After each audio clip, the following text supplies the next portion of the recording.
Hi everyone. My name is Emer O'Hora. I'm head of legal in a company called Eudia. Has anyone heard of Eudia? No, that's a great start, isn't it? Yeah. Okay.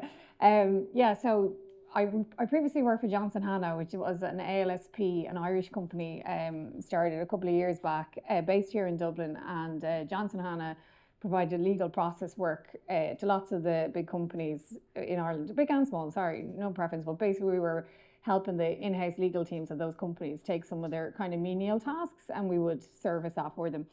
So Johnson Hannah was acquired last summer by this AI technology company called Eudia. So that's the backstory. So now I work for Eudia. So it's a legal AI technology company. And so we have a platform that we call augmented intelligence. So this platform we sell to in-house legal teams of very large companies, and they use it to help them with their work. So my role within Eudia then is on the in-house legal team. Sorry, I'm making this way more complicated than it needs to be. Well, basically, I would be involved in like governance and that, those kind of points as well. And I'd also use the tools that we sell to help my own work, to make me faster at what I do as well. So I'm kind of on the two sides of the coin. So that's where I'm coming from. So I also have like a data protection background as well. So I'm very cognizant of all the things that Dara was bringing up there. So I'll let you introduce yourself here. Yeah. Should I turn on the microphone? Yeah, it's here, my friend. People can hear it. No back. Do we have a? Yeah, maybe I don't need it. Nice. Thank you as well very much. So my name is Hugo Rushka. I'm from Accenture. I work in its global R&D and innovation hub here at the dock. We bring together our partners, our clients, the best thinking of across our company to try and explore, and that's the big line, the new art of the possible.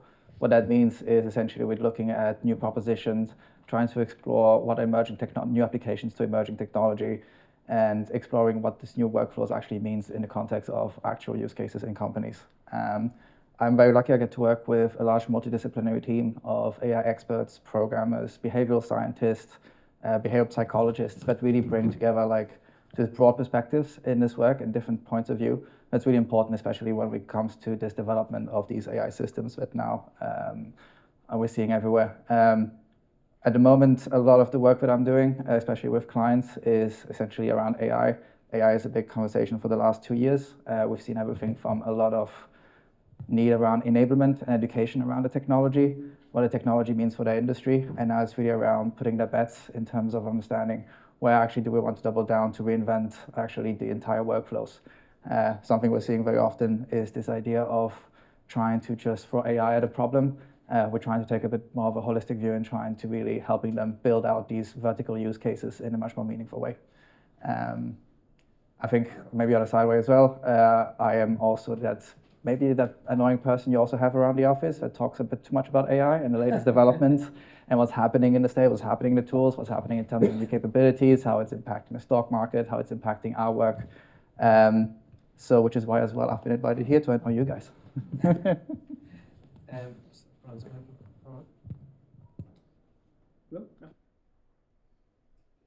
I think so now.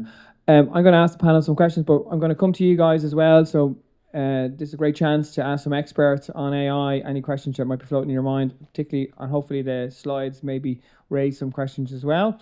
So maybe I'll ask the same question to both of you, and we'll see if we go from there. So I highlighted that there is a growing dependency on a small number of AI platforms. In terms of our governance and how we manage that, can you give us some ideas or some thoughts on that? Yeah, sure. Thanks, Dar.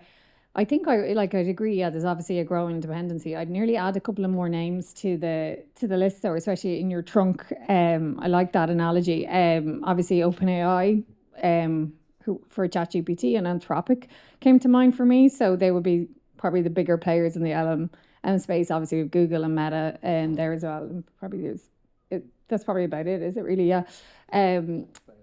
Yeah, like outside of the Chinese players, yeah, exactly. So I guess I think I would say as well, obviously it's not a new problem. Like all of these big tech have been around for some time, and that's how I would think about it as well. Like we're obviously dependent, that's not a new issue as such. Like if you think about, I'm sure even in your own experience, if you're bringing technology into your companies, where you're sometimes tied because, we previously used Microsoft, for example, we can't integrate data in this way because we use that suite. We can't, it's not so easy to switch from providers.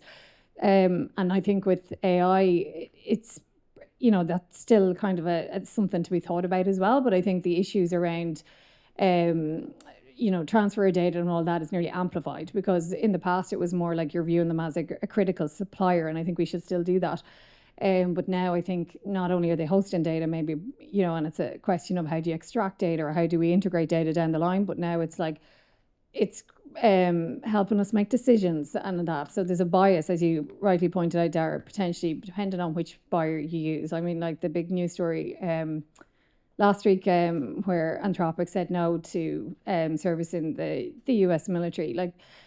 And then you could see straight away Sam Altman had his hand up to say, we'll take the business, So I think all of that is really interesting to watch. It's all very political as well. So, but from a governance perspective, I think, back to basics, I would always say, like, if you happen to work in a compliance, or say I don't know what roles people here work, but like if you're looking at what technology to use in that, it's still the same basic principles, within your company, how your risk appetite is probably already set, and you're trying to mirror that. Even though it's AI, the stakes are higher, but it's still back to basics and assessing them as a supplier and what they can comply with the governance framework that your company has already set out. So I'd say bring it back to that as well. And don't maybe outsource accountability, which you see sometimes, because it's like, well, we're being told a particular story in that. You still need to dig in, like the same way you would think about the same data protection issues. Like any any AI model, it's a highly unlikely the use case that you're using it for doesn't have personal data. It depends on what you're using it for, but you generally are going to have personal data to think about, and also from a company perspective, confidentiality issues as well. So they're the kind of things I would obviously, and I know I'm biased and that's my line of work, so they would be the things I would think about. But I don't think you can avoid not using the big players. I mean, that's the world we're in. It would be my take on it. It's just what layer and how you put a governance framework around that, maybe. Don't know, would you agree, Hugo? Absolutely agree. We're good. Yeah. And absolutely agree. I think there's as well a bigger piece around like this idea that there's always been the case that you couldn't control what the big players were doing. They are also changing their models. They're changing how their infrastructure is changing, and we are only able to adapt to it. And this is especially important in this age of AI. I think a lot of the companies in Ireland or in companies globally that adopt these AI tools rely on these big players, but we can't control what they're doing. We can only control what we're doing. So that means that when we build out the use cases, not make them dependent on a specific model, for example. Something I'm seeing quite a lot is some of the models which are hosted maybe on certain cloud providers might be down for a couple of hours. What this means is if you are starting to build mission-critical workflows or mission-critical processes inside your company relying on that specific AI model, you might be in trouble if that system is down. So again, being able to plan for change and adapt for change is really important. I think something we're looking as well a lot is being able to build use cases that route to multiple models. So a bit of a not multimodal in terms of multiple modalities of data, but multimodal, this idea of being able to build use cases on different providers to make sure that you have this sustainability and security in case something drops. I'm just going to ask a follow-up question on that. So in terms of developing solutions based on an AI model, AI models change so rapidly and they don't seem to do backward integration. Have you had any experience in that? Correct. So what is, for ourselves working in R&D, there's a couple of things. One is when we look at building out a use case or trying to look at an opportunity, what is relevant 6 months ago, in 6 months, the big players might have already just created a feature around this use case. So for us, it's difficult to be able to identify use cases that are really meaningful and actually worth the investment of our time and work into it. The other idea is essentially, yes, these models evolve. That means that maybe if you're building a use case on a specific model, let's say GPT 4.1 or something, and a couple of weeks later, GPT 5 comes out, that entire use case completely changes because the model behaves differently. All the settings you put in place might not be working anymore. But again, then the good thing is these models, usually there's a specific amount of time they're still being on the market. But that just means that, again, the use case that you create, you need to be able to adapt it in 6 months, in 12 months, in 15 months.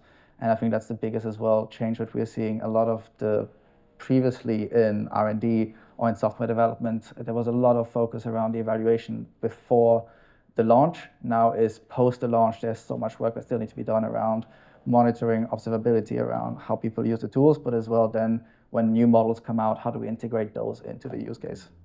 Okay. I'm going to ask you a question about the model, the AI model that you're currently using. What's your good and maybe not so good experience of that? Oh yeah, sure, yeah. Well, I suppose I could talk personally and professionally on that. Like, I was actually at a talk yesterday where we went around the room and asked people what they were, their personal use cases AI. It's really interesting. They're just like, for example, someone is uploading golf videos of themselves getting golf tuition, like things like that. Like, I obviously it's a kind of an obvious when you say it, but I hadn't even thought about all these roles that. Will there be a role for the golf tutor? We hear lots about, well, I do anyhow, about there'll be no jobs for lawyers. But like there's all these other jobs that you're like actually, tuition and things like that can be done this way.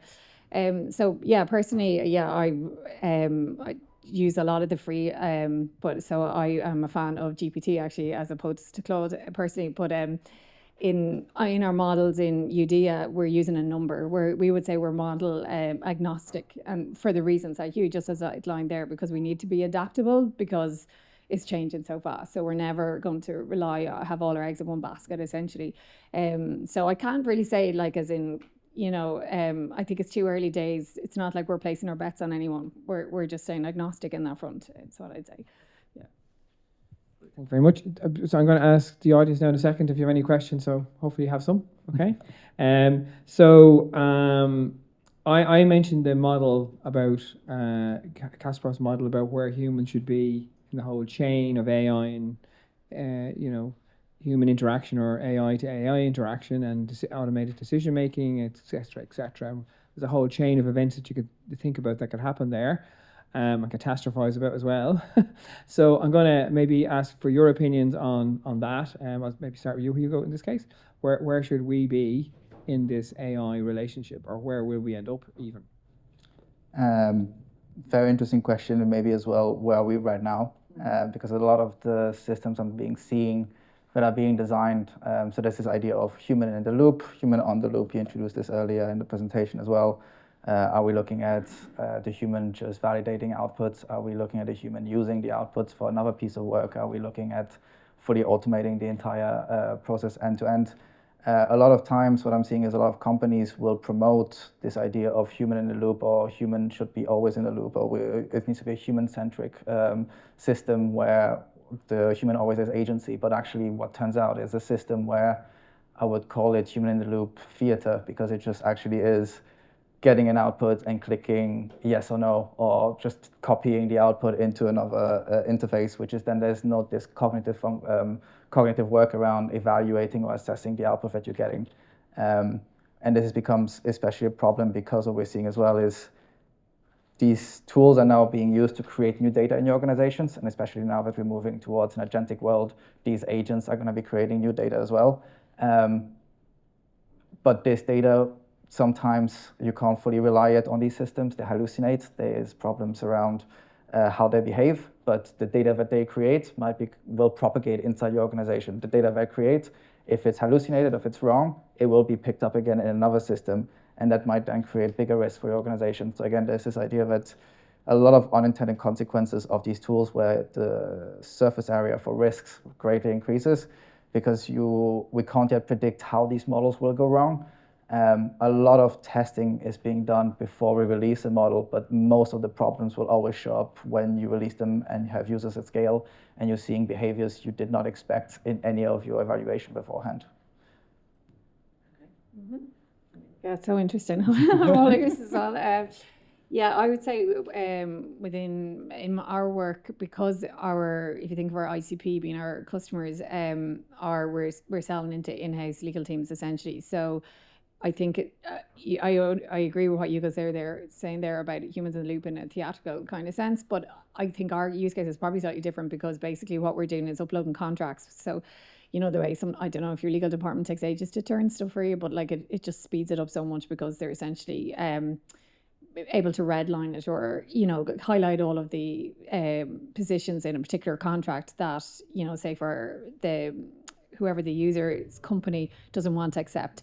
And you will be presented them as in these are, in a risk rating kind of format, as in these are high risks within the contract.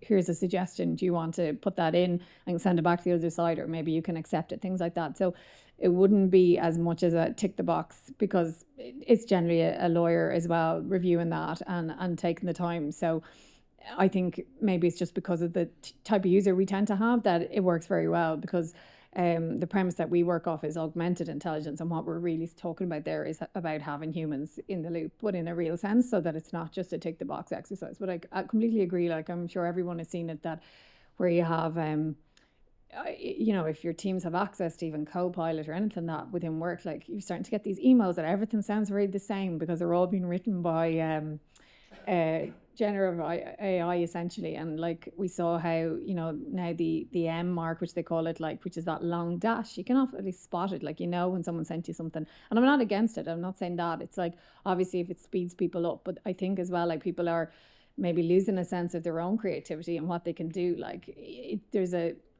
it's so important to empower people, but equally, like, you don't want them to over rely on something that they don't use their own sense of judgment. Because I think, what it will look like in the future is everyone will have a lot more knowledge. So knowledge isn't the table stakes anymore. It's that layer of judgment that you expect people to have. So the people who will probably do well in this new world are those who can apply their judgment to that knowledge, because everybody will have the same knowledge because it's going to be available to everyone. So I think very much looking at your use cases, seeing is this something that we should be using AI for, depends on whether you need that judgment layer and whether you need someone to check things, particularly the outputs. Oh yeah? Yeah. very good. Sorry, On two pieces. One, you mentioned there, just seeing now more and more communications where you can see that it has the AI telltales from these M dashes or just the structures.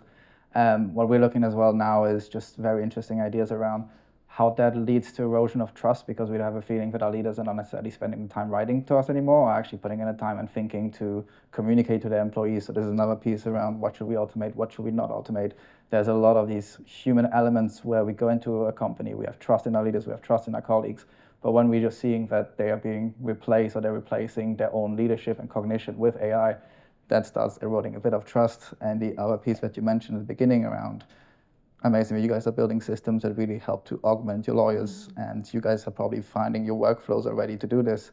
But what I'm seeing is when we're designing new systems and technologies, we really need to think about people will cheat the system in a way, and people will try to take shortcuts, especially new joiners, or not saying that new joiner, but like, in this new AI-driven world, the trainings have not yet caught up, I would say, to really help people to understand how to work with these new tools, how to actually evaluate the outputs.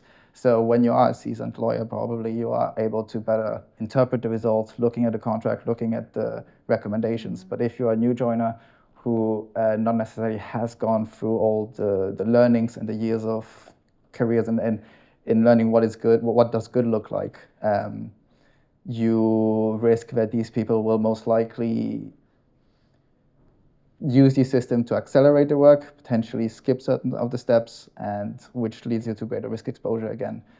I think something what we're seeing is you can have as many policies as you want. At the end, it's people using the tools, and you can't always trust people to use the tools according to policies. Yeah. So then the other idea is to be able to build those technical mechanisms or technical governance systems that can look at monitoring what are people prompting, monitoring the type of outputs that it's providing, or even monitoring where your tools are actually at the moment taking data from or putting data out. So again, we can trust the policies, we can trust the systems, but the people sometimes is oftentimes where the biggest failures are. I'm going to turn to the audience now and ask anybody got any questions at this point. Yeah. Okay, I'll kind of come off. It's easier. Right, so we've talked about the big players. Usually the way that we as consumers take some of the control back is through competition. So the larger the supply, the better for us. you think it's too late for new players to come into play, or they're very high barrier to entries, or is that something that's still manageable?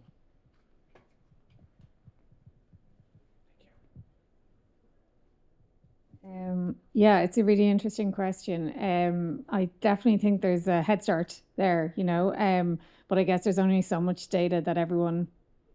I think some of the larger players, like the amount of data they've obviously scraped, that there's comes a point as well, like the differentiator might be it's the more high quality data that's I think a different angle. So I do think that there's still room for new players to come in and think about it, because we've obviously learned a lot about the limitations of the models in the last couple of years as well. So that would be my view, but it's just a personal. Maybe the question then is like, why would you want to catch up to these large LLM providers? On the one hand, yes, you can look into maybe providing small language models, which require a bit less training data, less investments in terms of developing those and offering them on the market.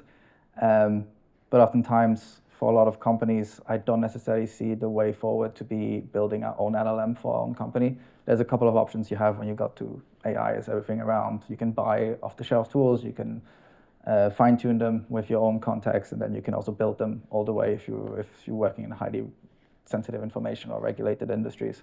But in a lot of contexts, you can already embed these tools with your own context and your own data. And I think here's again the question around what is actually the moat, or what is actually the differentiator for a lot of companies in this age of AI. And it's everything to do around the data that you guys have, the partnership that you already have with different providers, the APIs connections that you already have, the business processes that you have built that lead to sustainable outputs, and finally as well your people.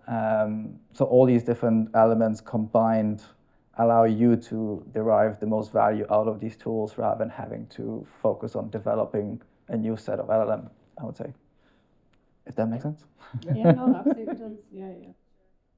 Kind of like you're driving the more sector specific piece, I think, as well. So you'd see quite the likes of Eudia not using a multitude of models. It is, to Hugo's point at the start, obviously from a business continuity perspective, if things go down, but equally we're getting the best for the use cases that we're using it for, taking what makes sense and fine tuning it in that way. So yeah, I think that kind of aligns with what you're saying. Yep, thank you. I think that's a European problem, actually. I think that's because Europe have a problem and they're looking to solve it. They don't want reliance on those organizations as much as they have, I think. And when Microsoft went down, they couldn't communicate earlier last year. So I think they're looking at that's why they're trying to promote European-based organizations to develop in that space, I think. So that's kind of your answer, I think. On a European level, I think they see it as a problem. And it's a bit late, but better late than never. These guys have a big head start, and it's hard to build that infrastructure, Do you want to add? No. There's now this move from the European Union to move towards more sovereign AI. So there's definitely investments in terms of internal players, everything from Mistral, which is a French player, but definitely investments towards the direction. Anybody else any other questions before I go back to the panel?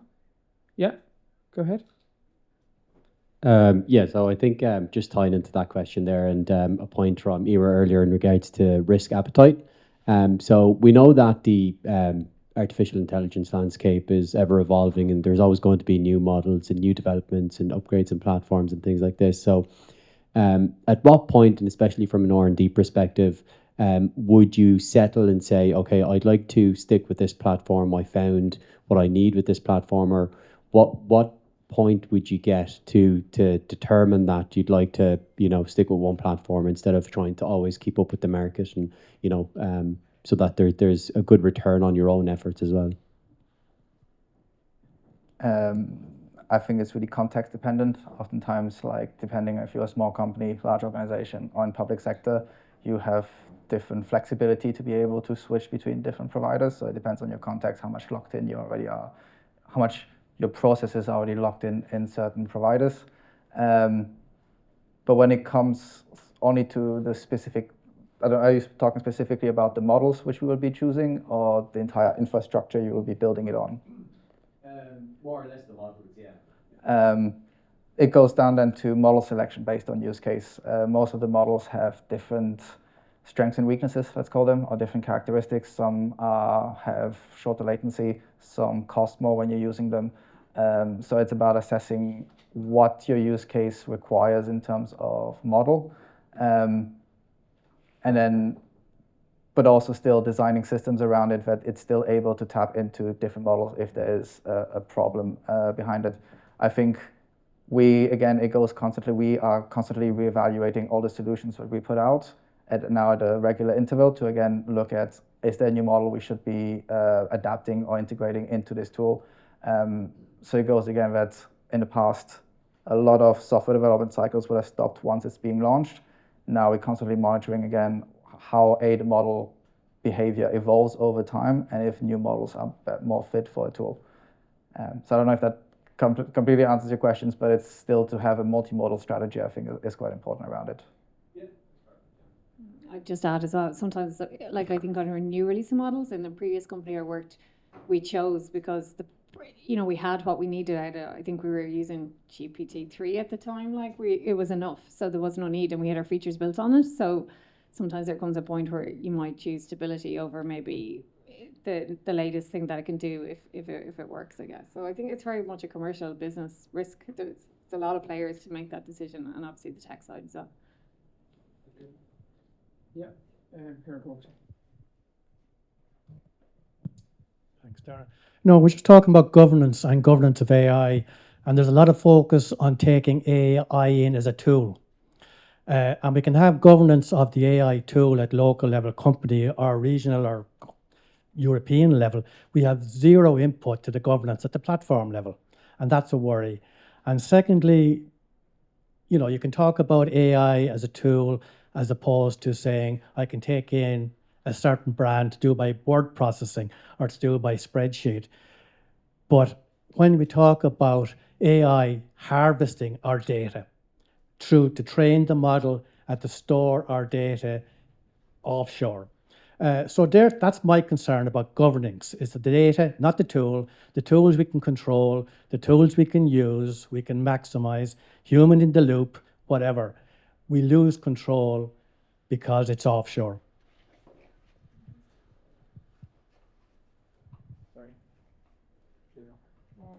Yeah, you're 100% right. Like, there's no change there. It's the same thing we would have seen with GDPR as well. Like, so, and that's the thing. Like, when you do your due diligence on bringing a new provider, someone comes to you with like, is this tool safe? Say, for example, and when you dig, more times than not, the data is is being hosted in the US. That's where it is. So I think like it's all that you can really do is from and there's obviously various views on this, but you carry out your normal risk assessments on that and see what type of data that you're putting in there, all of that kind of stuff. You're putting in your standard contractual clauses again, if there's personal data, it's all of that kind of protections that you would have seen under the GDPR, the same risk assessments, all of that. And I think being very transparent with, whose data are you sending there? Do you need to update your privacy policies? There's a lot of work in it too, that I think maybe if you're working in house where you're under pressure to bring in a tool, there's a lot to consider around these issues as well. So it's not something, you're right, like you might be building efficiencies for, we can get our work done this percentage quicker, but equally to bring in some of these tools to a lot of companies, there's a lot of considerations around that. So I'd agree, yeah. I was thinking two things when the questions came up. One is already not relying on publicly available tools, or maybe getting actually the license. I did spoke to a couple of startups who do still rely on the free plans, which then lead to most of the inputs will be used for training data. Most of the time, the ChatGPTs, the OpenAI, the Anthropics, if you go for an enterprise license, there is certain contractual restrictions around being able to use any inputs from the enterprise to train their models. So there is a certain investment that is required. The other point I was thinking is there's also more early trends that I'm seeing from a lot of platform providers who are trying to figure out now what their new mode is in this new AI world, because you might have seen this, I think it's termed the SaaS apocalypse, where now there's this idea, a lot of the stocks from big SaaS companies are starting to drop because there's a realization that if certain organizations do not want to continue paying their license fees, they are able maybe to use these AI tools to build their own versions of these big players, which then provides them, again, then the agency to build tools where the data, they have more control over their own data. And this is why now the trend that I'm seeing is some of these platform players are actually updating their contractual terms to not allow companies to use the data stored in those platforms to be used for their own training purposes. So now there's a trend where these platforms will make their clients' data part of their proprietary moat. And that's a danger for companies to figure out, again, what is your long-term strategy? What is your long-term data sovereignty strategy? But it's a bit difficult. Yeah, I think the thing with this AI world as well is I don't have all the answers. My company will, I don't represent Accenture as a whole, but my company will pretend maybe to have a lot of the answers. OpenAI will pretend to have a lot of the answers, but we're entering a world where nobody has the answers. We are all only doing the best. We're trying to figure it out.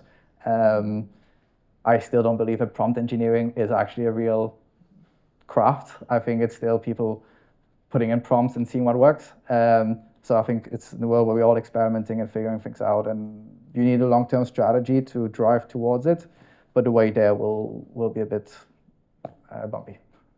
Yeah, it's evolving really quickly. But actually, sorry, and I should have said, sometimes though you can obviously play for, like, they will charge you to host it in the Europe, if that's the route as well. Just to add, like, it's not. But if you don't request that and you're not willing to pay, you can be sure it's been hosted in the US more than likely. Yeah. Yeah. Okay. Thank you. Anybody else got any questions? Not yet. Okay. So I just on that sort of that theme, I think really, and maybe I touched on it in the presentation as well, is that AI tools rely on data. But what happens what's the biggest risk if the data turns out to be unreliable, biased, I don't know, not as good as you hoped, kind of thing. Yeah, what I suppose it's one phrase I always think, it's false confidence kind of at scale. Isn't that how you would describe it? Because really, like, there's a kind of nearly assumption that the outputs are safe sometimes between people because it's dressed up to sound like that. Like, if you're talking, especially if you're like putting in repeat prompts and you're using these tools where it sounds like it's expert advice. Like, and even as I mentioned earlier, we were talking about it yesterday, personal uses. People were saying, oh, when my kid's sick now, I take a photograph. If they have a rash, I upload that. I get the advice. People are using it for medical, legal, all of these advisory kind of functions that without having necessarily the judgment to check it. Like, definitely it can get you out of a hole in spots, but you wouldn't want to be relying on it 100%. Sorry, what was the question? I've gone off rambling. What were we saying? What is the question? It's around data. Oh, sorry, if the data isn't accurate to start. Yeah, so rubbish in, rubbish out. Like, as we were saying, like, it's false confidence at scale. So the stakes are absolutely heightened now if the data is not correct. But I think it's very much, it's hard to look at it as a blanket, I would say. It's more so you're looking at the use cases. So every time you're thinking about where you're applying this, like whether the data, like all data, is probably an element of bias in it anyhow, regardless of whether it's been used in AI or not. But it's like, where are you using this at scale? What decisions is it making? And with the EU AI Act, that's what that's trying to do, is, like, at a very simplified level, is use a very wide definition of what AI means to capture a lot, and then basically categorize that into different levels of prohibited use cases, high risk, limited, minimal, that kind of thing, so that you can assess the use case that you're using it for and then see, is this something? So there would be instances like the prohibited use cases where, because it's the data, everyone knows there's biases in it anyhow. It's never going to be 100% clean, and it's contextual, as you said. So if you're using it to infer or profile people, that's where the danger is, and that's the reason why there's certain use cases that are prohibited already. I think the traditional risks that came with the biased data are still holding now with the new models. Everything around how that can lead to wrong decision making, everything from how these systems could be deciding certain outcomes for a certain group of people. So all these dangers are still there. The other one I'm seeing from an R&D for myself perspective is then the idea of the speed of innovation. If the data is not there, or if the data needs to be clean, or the data needs to be worked on, any type of innovation project will take much longer to be able to be achieved. What is amazing with these tools right now, what I'm seeing in my organization, is just this idea that everybody now is empowered to innovate in their own corner, or everybody is empowered to build.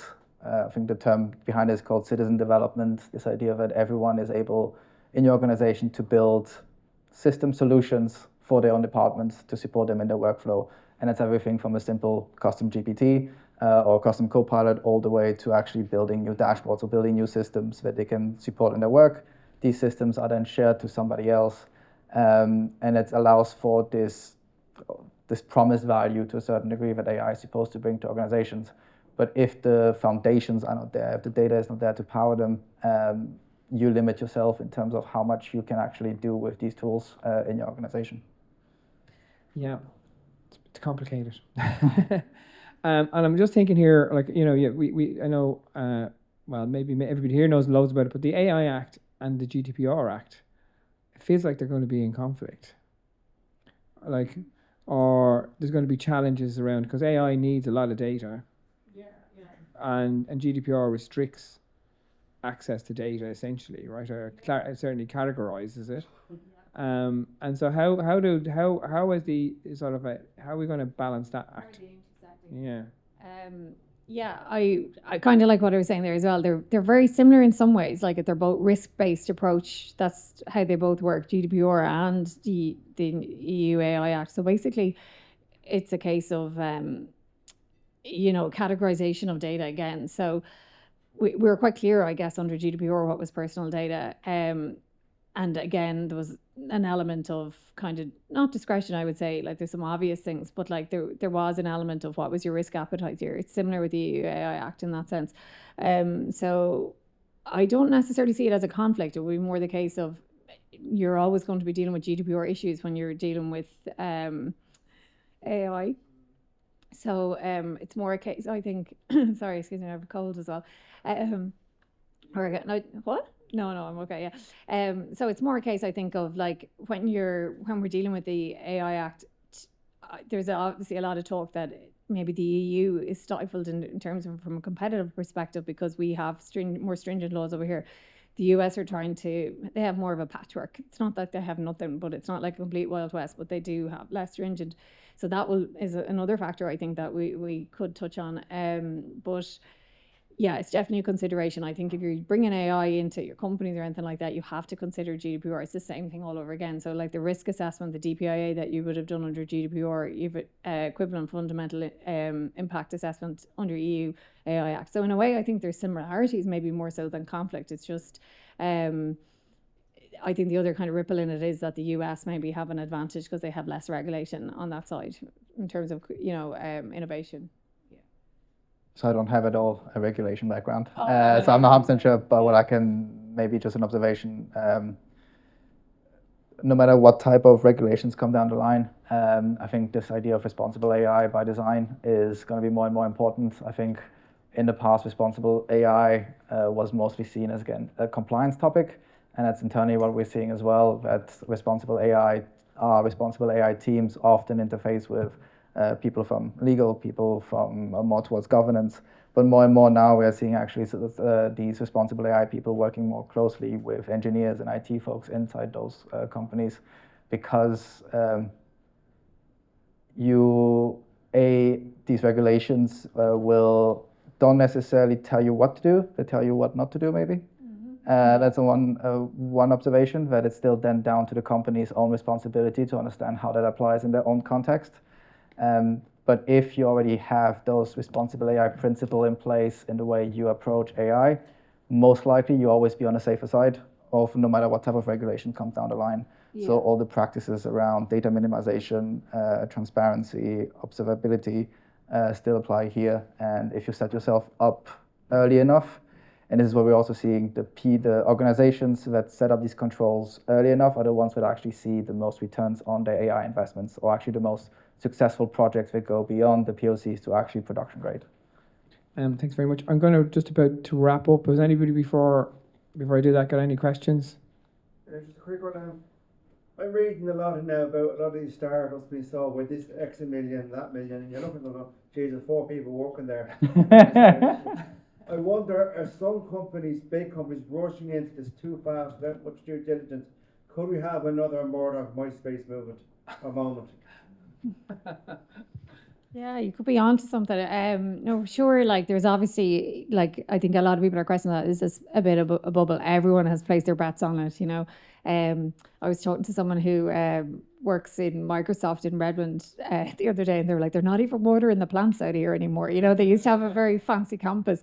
Everything has been pumped into AI. So that's kind of where all the bets are on. So, but I do think it's the future. Like, I don't think this is going away. Like, I mean, it may change and evolve, and I think regulation will have a role in that as well.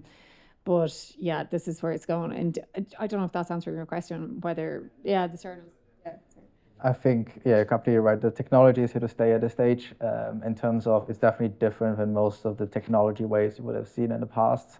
Everything from the metaverse to blockchain, etc., where it had its moments and then it eroded a little bit.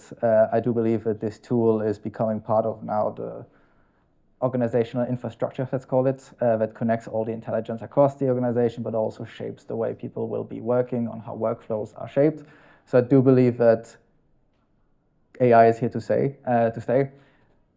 Yes, investments at the moment are going a bit crazy in the field, and I still don't see the path to industrialization or the path to profit has not been figured out yet, and that's something those big players will have to figure out themselves.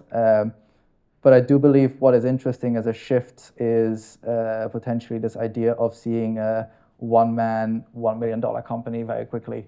Again, this idea that now we're seeing startups and smaller organizations being able to surpass what large organizations are doing because those AI assistants and the capabilities that assist them give them, one person is now able to do the work of 10 people, or one person who has a background in one specific craft or industry is now able to have multiple capabilities. So what I find fascinating in our own R&D hub at the moment is our designers are becoming programmers, our programmers are becoming designers, our project managers are becoming commercial people. It's just this skill set is evolving across all our teams.